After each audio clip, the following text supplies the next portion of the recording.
Bismillahirrahmanirrahim. Assalamualaikum warahmatullahi wabarakatuh. Perkenalkan, saya Surya Nafisa. Saya bersama rekan saya yaitu Alfan Fauzan Mashkuri. Di sini saya akan menyampaikan materi tugas kelompok kami yaitu mengenai desain pemodelan bisnis perusahaan jasa. Yang dimana arti dari jasa tersebut yaitu jasa merupakan sesuatu yang dilakukan untuk pelanggan atau klien, pasien, dan sebagainya. Nah, dalam hal ini jasa disediakan melalui sistem penyampaian jasa atau service delivery system yang meliputi fasilitas, proses, serta keterampilan yang diperlukan untuk menyediakan jasa.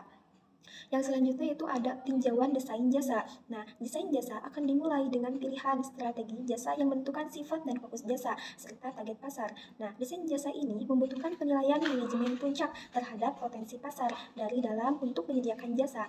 Setelah membuat keputusan fokus jasa dan target pasar. Nah, kebutuhan pelanggan ini, harapan serta target pasar harus ditentukan. Yang selanjutnya itu ada tahapan dalam proses desain jasa. Nah, tahapan proses desain jasa ini, tahapannya ini hampir mirip dengan tahapan desain produknya, kecuali apabila sistem penyampaian harus didesain kembali lagi. Yang selanjutnya itu ada dalam penyampaian jasa ini ada cetak biru jasa. Nah, cetak biru jasa ini merupakan sebuah metode untuk menguraikan serta menganalisis proses jasa serta mengilustrasikan. Cetak biru jasa sederhana untuk figur merupakan tindakan pelanggan serta tepat di bawah figur, yaitu tindakan terkait hubungan langsung antara karyawan dengan jasa.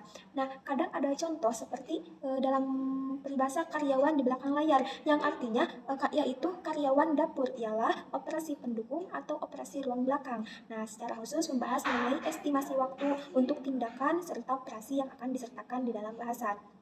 Yaitu yang pertama ada membuat konsep, yang di dalamnya itu penciptaan ide-ide atau gagasan pokok. Yang kedua yaitu penilaian keinginan atau kebutuhan pelanggan, yaitu ada pemasaran atau penilaian potensi permintaan. Yang kedua yaitu mengidentifikasi komponen paket jasa yang dibutuhkan operasi dan pemasaran. Nah, yang ketiga itu menentukan spesifikasi kinerja atau operasi dan pemasaran. Yang keempat itu menerjemahkan spesifikasi kinerja ke spesifikasi desain. Yang kelima itu menerjemahkan spesifikasi desain ke spesifik penyampaian.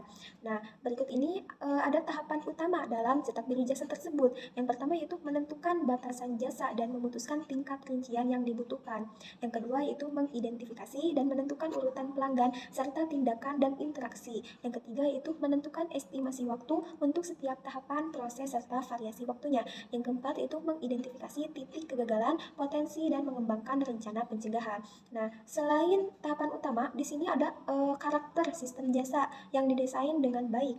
Di antaranya itu ada konsisten dengan misi organisasi, tangguh ketika variabilitas merupakan faktor penting, ramah bagi pengguna, berbiaya efektif, mudah untuk dipertahankan, memiliki nilai yang nyata bagi pelanggan di belakang layar, memiliki tema sederhana yang menyatukan, memiliki hubungan efektif antara operasi, dan yang terakhir yaitu harus memiliki fitur desain dan pengendalian yang akan memastikan jasa itu andal.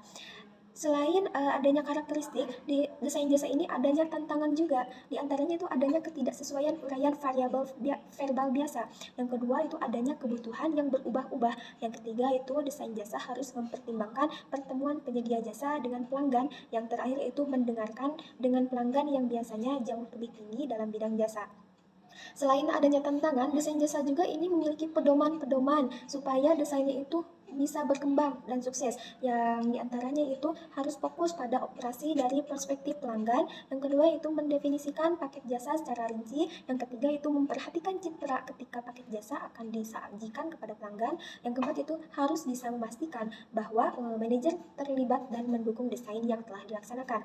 Yang kelima itu harus mengenali pengetahuan pendesain, mengenal sistem yang dapat memberikan mereka perspektif yang sangat berbeda dibanding dengan perspektif pelanggan tersendiri. Yang keenam yaitu harus bisa mendefinisikan mutu untuk hal yang berwujud dan hal yang tidak berwujud. Yang ketujuh yaitu menetapkan prosedur untuk menangani peristiwa yang dapat diprediksi dan yang tidak dapat diprediksi. Yang kedelapan yaitu memastikan bahwa kebijakan perekrutan, pelatihan, dan imbal jasa harus sesuai dengan harapan jasa, menetapkan sistem memantau, yang terakhir yaitu mempertahankan dan memperbaiki jasa. Nah, selain dari pedoman tersebut, ternyata desain jasa yang sukses itu terdapat strategi-strategi tersendiri. Di antaranya yaitu meningkatkan penekanan pada kesamaan komponen, yang kedua yaitu menggunakan platform pengguna ganda, yang ketiga mengemas produk jasa dan pendukung untuk meningkatkan penjualan, yang keempat memantau produk jasa dan terus-menerus untuk perbaikan kecil, yang kelima menerapkan taktik yang akan akan mencapai keuntungan skala besar. Nah, yang terakhir yaitu harus dapat mempersingkat waktu yang dibutuhkan untuk memasarkan barang dan jasa. Nah, mungkin itu yang dapat saya sampaikan untuk materi dari kelompok kami, itu mengenai pemodelan bisnis perusahaan jasa. Allahumma muwaffiq ila aqwamit thoriq. Wassalamualaikum warahmatullahi wabarakatuh.